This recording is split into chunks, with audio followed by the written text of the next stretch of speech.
ಉದ್ಘಾಟನೆಯನ್ನು ನೆರವೇರಿಸಿದಂತಹ ನಮ್ಮ ಜಿಲ್ಲಾ ಪಂಚಾಯತ್ ಸಚಿವರು ಈಗ ಉದ್ಘಾಟಕರ ಭಾಷಣ.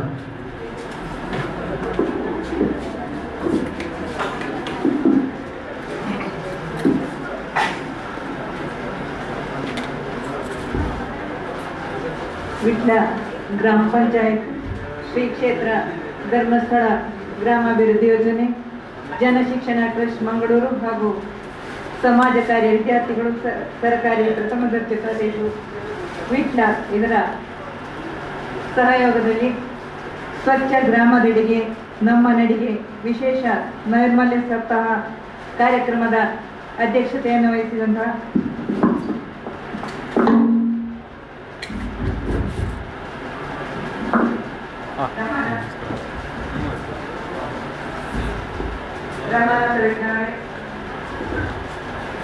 ವಿಶೇಷ ಆಹ್ವಾನಿತರಾಗಿ ವೇದಿಕೆಯಲ್ಲಿ ಉಪಸ್ಥಿತರಿರುವ ಜನಶಿಕ್ಷಣ ಟ್ರಸ್ಟ್ನ ಹಾಗೂ ಅಂಬೋತ್ಸನಾದ ಶ್ರೀ ಶ್ರೀನಿವಾಸ ಶೆಟ್ಟಿಯವರೇ, ಶ್ರೀ ನಿರ್ದೇಶಕರಾದ ಶ್ರೀ ಕೃಷ್ಣಮುನಿ ಅವರೇ, ತಾಲೂಕು ಪಂಚಾಯತ್ನ ಸದಸ್ಯರಾದ ಜೂಲಿಯಾನ ಮೇರಿ ಲೋಗೋ ಅವರೇ, ತಾಲೂಕು ಪಂಚಾಯತ್ ಇನ್ನೊಬ್ಬ ಸದಸ್ಯರಾದ ಉಷಾ ಕೆ ಅವರೇ, ಶ್ರೀ ಕ್ಷೇತ್ರ ಧರ್ಮಸ್ಥಳ ಗ್ರಾಮಾಭಿವೃದ್ಧಿ ಯೋಜನೆಯ ಯೋಜನಾಧಿಕಾರಿ ದಯಾವತಿ ಅವರೇ, ಹಸಿರುಪಟ್ಟಿ ವಿಶೇಷ ಆರ್ಥಿಕ ವಲಯದ ಸಲಹೆಗಾರರಾದ ಶ್ರೀ ದಿನೇಶ್ ನಾಯ್ಕ ಅವರೇ,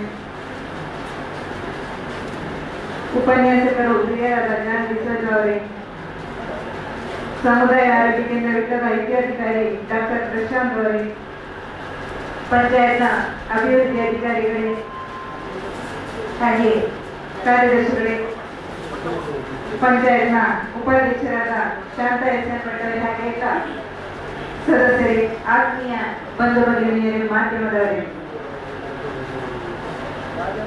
ಇವತ್ತು ನಾವು ಸ್ವಚ್ಛ ಗ್ರಾಮದೆಡೆಗೆ ನಮ್ಮ ನಡಿಗೆ ಅನ್ನುವಂತ ವಿಶೇಷ ಒಂದು ಕಾರ್ಯಕ್ರಮವನ್ನ ಇಲ್ಲಿ ದೀಪ ಬೆಳಗಿಸುವುದರ ಮೂಲಕ ನಾವು ಉದ್ಘಾಟನೆಯನ್ನ ಮಾಡಿದ್ದೇವೆ.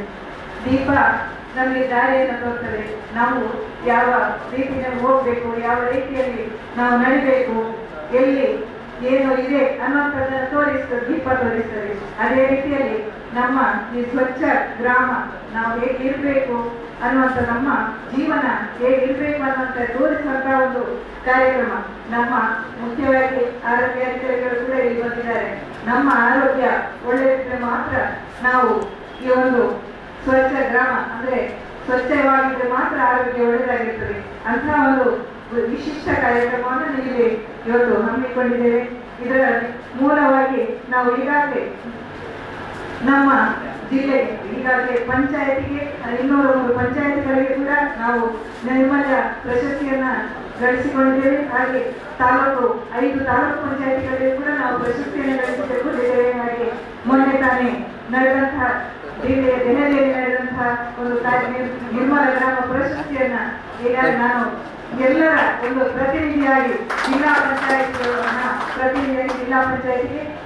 ಒಂದು ಪ್ರಶಸ್ತಿಯನ್ನ ನಾವು ಈಗಾಗಲೇ ತೆಗೆದುಕೊಂಡು ಬಂದಿದ್ದೇವೆ. ಇದನ್ನ ನಿರಂತರವಾಗಿ ನಾವು ಉಳಿಸಿಕೊಳ್ಳಬೇಕಾಗಿದೆ. ಹಾಗೆ ನಾವು ಈ ಕಾರ್ಯಕ್ರಮ ಮಾಡಿದಾಗ ನಮ್ಮ ಆರೋಗ್ಯ ಒಳ್ಳೆಯದಾಗ್ತದೆ ಅನ್ನುವಂತಹ ಒಂದು ವಿಶೇಷ ಕಾರ್ಯಕ್ರಮವನ್ನು ನಾವು ಇವತ್ತು ಹಮ್ಮಿಕೊಂಡಿದ್ದೇವೆ. ಜನರನ್ನ ಎಚ್ಚರಿಸುವ ಮೂಲಕ ಜನರಲ್ಲಿ ಜಾಗೃತಿಯನ್ನ ಮೂಡಿಸಬೇಕು. ನಾವು ಇವತ್ತು ಸ್ವಚ್ಛತೆಗೆ ಗಮನವನ್ನು ಕೊಟ್ಟಾಗ ಅನೇಕ ಈಗಾಗಲೇ ಚರಂಡಿ ಇರ್ಬೋದು ಅಥವಾ ಘನ ತ್ಯಾಜ್ಯಗಳ ವಿಲೇವಾರಿಯನ್ನು ಕೂಡ ನಾವು ಮಾಡಬೇಕಾಗಿದೆ. ಕಸದ ರಾಶಿಗಳನ್ನು ಕೂಡ ನಾವು ಅಲ್ಲಲ್ಲಿ ಕಸವನ್ನು ಹಾಕ್ತೇವೆ. ಆ ಕಸವನ್ನು ಹಾಕದೆ ನಾವು ಒಂದೇ ಕಡೆ ಆ ಕಸವನ್ನು ಸಂಗ್ರಹಿಸಿ ಅದನ್ನ ವಿಲೇವಾರಿ ಮಾಡುವಂತ ವ್ಯವಸ್ಥೆಯನ್ನ ನಾವು ಮಾಡಬೇಕಾಗಿದೆ.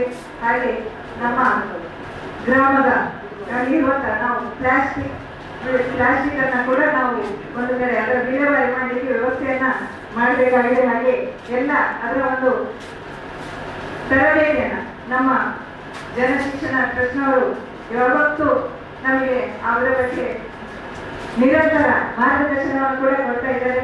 ಅಧಿಕಾರಿ ನಾನು ಹಾಗೆ ನಮ್ಮ ಇದು ಪ್ರಶಸ್ತಿಯನ್ನು ಗಳಿಸಿಕೊಳ್ಳಿಕ್ಕೆ ಕೂಡ ಕಾರಣವಾದಂತ ಜನಶಿಕ್ಷಣ ಟ್ರಸ್ಟ್ನವರನ್ನ ಶ್ರೀನಿವಾಸ ಹಾಗೂ ಕೃಷ್ಣಮೂರ್ತಿಯವರನ್ನ ವಿಶೇಷವಾಗಿ ಅಭಿನಂದಿಸ್ತಾ ಇದ್ದೀನಿ. ಹಾಗೆ ಈಗಾಗಲೇ ನಾನು ಇನ್ನೊಂದು ಕಾರ್ಯಕ್ರಮದಲ್ಲಿ ಶ್ರೀ ಕ್ಷೇತ್ರ ಧರ್ಮಸ್ಥಳ ಗ್ರಾಮಾಭಿವೃದ್ಧಿ ಯೋಜನೆಯವರು ಕೂಡ ಈ ಒಂದು ಕಾರ್ಯಕ್ರಮದಲ್ಲಿ ಎಲ್ಲ ಜನರನ್ನು ಅವರು ಕೂಡ ತೊಡಗಿಸಿಕೊಂಡು ನಮ್ಮ ಜಿಲ್ಲೆಗೆ ಪ್ರಶಸ್ತಿ ಮಾತ್ರವಲ್ಲ, ಅದು ಜನರನ್ನ ಪ್ರಶಸ್ತಿ ವಿಶೇಷ ಅಲ್ಲ, ಆದರೆ ಜನರನ್ನು ಎಚ್ಚರಿಸುವುದರ ಮೂಲಕ ನಾವು ಈ ಒಂದು ಸ್ವಚ್ಛತೆಯ ಕಾರ್ಯಕ್ರಮದಲ್ಲಿ ಅವರು ಕೂಡ ನಮ್ಮೊಟ್ಟಿಗೆ ಭಾಗಿಯಾಗಿದ್ದಾರೆ. ಅದಕ್ಕಾಗಿ ನಾನು ಅವರಿಗೆ ಕೂಡ ಅಭಿನಂದನೆಯನ್ನ ಈ ಸಂದರ್ಭದಲ್ಲಿ ತಿಳಿಸ್ತಾ, ನಮ್ಮ ಆರೋಗ್ಯವೇ ಭಾಗ್ಯ ನಮ್ಮದು.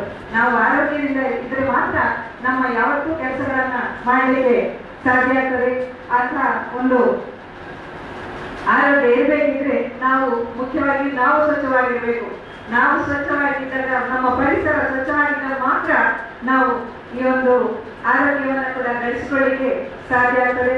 ಹಾಗೆ ನಿರಂತರವಾಗಿ ನಾವು ಈ ಕಾರ್ಯಕ್ರಮದಲ್ಲಿ ತೊಡಗಿಕೊಳ್ಳೋಣ ಅಂತ ಹೇಳ್ತಾ, ನಮಗೆ ಬಂದಂತಹ ಒಂದು ಬಹುಮಾನ ಇರ್ಬೋದು, ಸುಮಾರು 50 ಲಕ್ಷ ಬಂದಿದೆ ಈಗಾಗಲೇ. ಅದು ನಮ್ಮ ಕೈಗೆ ತಲುಪಬೇಕಾಗಿದೆ. ಖಂಡಿತವಾಗಿ ಅದು ಮುಂದೆ ಬರ್ತದೆ, ನಮ್ಮ ಕೈಗೆ ಸಿಕ್ಕಿದೆ. ಅಂತಹ ಒಂದು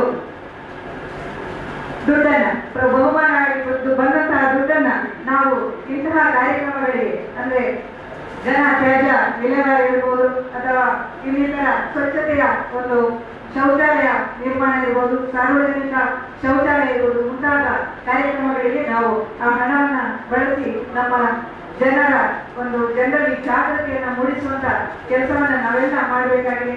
ನಮ್ಮ ಜಿಲ್ಲೆಯಲ್ಲಿ ಮಾತ್ರ ಇಷ್ಟು ಹೆಚ್ಚು, ಅಂದ್ರೆ ಉಳಿದ ಜಿಲ್ಲೆಗಳಲ್ಲಿ ಇನ್ನೂ ಕೂಡ ಬಯಲು ಶೌಚಾಲಯ ಅವರನ್ನು ಮಾಡ್ತಾ ಇದ್ದಾರೆ. ಅದರಿಂದ ನಮ್ಮ ಗ್ರಾಮಗಳಲ್ಲಿ ಕೂಡ ಇನ್ನೂ ನಾವು ಬಹುಮಾನವನ್ನ ಪಡೆದಿದ್ರು ಕೂಡ ಅದು ನಾವು ಸಂಪೂರ್ಣವಾಗಿ ಇನ್ನೂ ಶೌಚಾಲಯ ಆಗಿಲ್ಲ. ನಾವು ಉಳಿದವರಿಗಿಂತ ಮುಂದಿದ್ದೇವೆ, ಆದರೂ ಉಳಿದಂತಹ ಎಲ್ಲ ಜನರ ಈ ಒಂದು ಶೌಚಾಲಯವನ್ನು ಉಪಯೋಗಿಸುವುದರ ಬಗ್ಗೆ ಅವರಿಗೆ ಕೂಡ ನಾವು ಅವರಲ್ಲಿ ಜಾಗೃತಿಯನ್ನು ಮೂಡಿಸುವಂತಹ ಕೆಲಸವನ್ನ ಕೂಡ ಮಾಡಬೇಕು ಅಂತ ಹೇಳಿ ನಾನು ಈ ಸಂದರ್ಭದಲ್ಲಿ ನಿಮ್ಮೆಲ್ಲರಲ್ಲಿ ಕೇಳಿಕೊಳ್ಳುತ್ತಾ, ಈ ವಿಶೇಷವಾದಂತಹ ಕಾರ್ಯಕ್ರಮ ಸ್ವಚ್ಛ ಗ್ರಾಮದಲ್ಲಿಗೆ ನಮ್ಮ ನಡಿಗೆ, ನಾವು ಜನರ ಬಳಿ ಹೋಗಿ ಅವರಿಗೆ ಒಂದು ಜಾಗೃತಿಯನ್ನು ಮೂಡಿಸುವಂತ ಕೆಲಸವನ್ನ ನಾವೆಲ್ಲ ಸೇರಿ ಮಾಡೋಣ ಅಂತ ಹೇಳ್ತಾ, ಈ ಒಂದು ಕಾರ್ಯಕ್ರಮವನ್ನು ಬಂದು ಇಲ್ಲಿ ಉದ್ಘಾಟನೆಯನ್ನ ಮಾಡಲಿಕ್ಕೆ ಅವಕಾಶವನ್ನು ಕೊಟ್ಟಂತಹ ನಿಮ್ಮೆಲ್ಲರಿಗೂ ವಂದಿಸುತ್ತಾ, ಈಗಾಗಲೇ ನಾವು ಸ್ವಚ್ಛ ಗ್ರಾಮ ಮಾಡಬೇಕು. ನಮ್ಮ ರಸ್ತೆಗಳು ಕೂಡ ಎಲ್ಲ ಒಂದು ಹಾಳಾಗಿ ಆದರೂ ನಾವು ರಸ್ತೆಗೆ ಈಗಾಗಲೇ ನಾವು ವಿಶೇಷವಾಗಿ ನಮ್ಮ ಸನ್ಮಾನ್ಯ ಮುಖ್ಯಮಂತ್ರಿಗಳ ಕೈಯಿಂದ ನಾವು 20 ಕೋಟಿಯ ಬೇಡಿಕೆಯನ್ನ ಇಟ್ಟಿದ್ದೆವು. ಆದರೆ 10 ಕೋಟಿಯನ್ನ ಅವರು ನಮಗೆ ಈಗಾಗಲೇ ಬಿಡುಗಡೆ ಮಾಡಿ ಒಂದು ಆಡಳಿತಾತ್ಮಕ ಅನುಮೋದನೆಯನ್ನ ಕೊಟ್ಟಿದ್ದಾರೆ. ಜೊತೆಗೆ 3.33 ಕೋಟಿ ಅನುದಾನವನ್ನು ಕೂಡ ಬಿಡುಗಡೆ ಮಾಡಿದ್ದಾರೆ. ಇದನ್ನ ಎಲ್ಲ ನಮ್ಮ ಜಿಲ್ಲಾ ಪಂಚಾಯತ್ನ ಎಲ್ಲ ಸದಸ್ಯರಿಗೆ ಕೂಡ ನಾವು 25 ಲಕ್ಷವನ್ನ ಸಮಾನವಾಗಿ 35 ಕೂಡ ಹಂಚಿ, ಉಳಿದಂತಹ ಕಾರ್ಯವನ್ನು ವಿಶೇಷವಾಗಿ ಅಗತ್ಯವಿದೆ ಅಲ್ಲಿಯ ಒಂದು ಕೆಲಸಗಳನ್ನು ಮಾಡಲಿಕ್ಕೆ ನಾವು ಅದನ್ನ ಹಂಚಿದ್ದೇವೆ. ಇನ್ನು ಮುಂದಿನ ದಿನಗಳಲ್ಲಿ ಕೂಡ ವಿಶೇಷ ಈ ಒಂದು ನಮ್ಮ ಗ್ರಾಮದ ರಸ್ತೆಗಳಿಗೆ ಏನು ದುಡ್ಡು ಅವಶ್ಯಕತೆ ಇದೆ ಅಲ್ಲಿಗೆ ನಾವು ಅವರ ಮುಖ್ಯಮಂತ್ರಿಯವರನ್ನು ಕೂಡ ಈ ಒಂದು ಸಂದರ್ಭದಲ್ಲಿ ನಾವು ಅವರನ್ನು ಕೂಡ ಮುಂದಿನ ದಿನಗಳಲ್ಲಿ ಕೇಳಿಕೊಡ್ತೇವೆ ಅಂತ ಹೇಳಿ ಈ ಸಂದರ್ಭದಲ್ಲಿ ಹೇಳ್ತಾ, ಹೊಂಡ ಮುಚ್ಚುವ ರಸ್ತೆಗಳಿಗೆ ಕೂಡ ಸನ್ಮಾನ್ಯ ಮುಖ್ಯಮಂತ್ರಿಗಳು 3.15 ಕೋಟಿ ಅದಕ್ಕೆ ಕೂಡ ಅವರು ದುಡ್ಡನ್ನ ಬಿಡುಗಡೆ ಮಾಡಿದ್ದಾರೆ. ಈಗಾಗಲೇ ಅದು ಕೂಡ ಕೆಲಸ ಆಗ್ತಾ ಇದೆ. 31ರೊಳಗೆ ಪೂರ್ಣ ಕಾಮಗಾರಿಗಳು ಕೂಡ ಆಗ್ತಾ ಇದೆ ಅಂತ ಈ ಸಂದರ್ಭದಲ್ಲಿ ಹೇಳ್ತಾ ಅವಕಾಶಕ್ಕಾಗಿ ವಂದಿಸ್ತಾ ನನ್ನ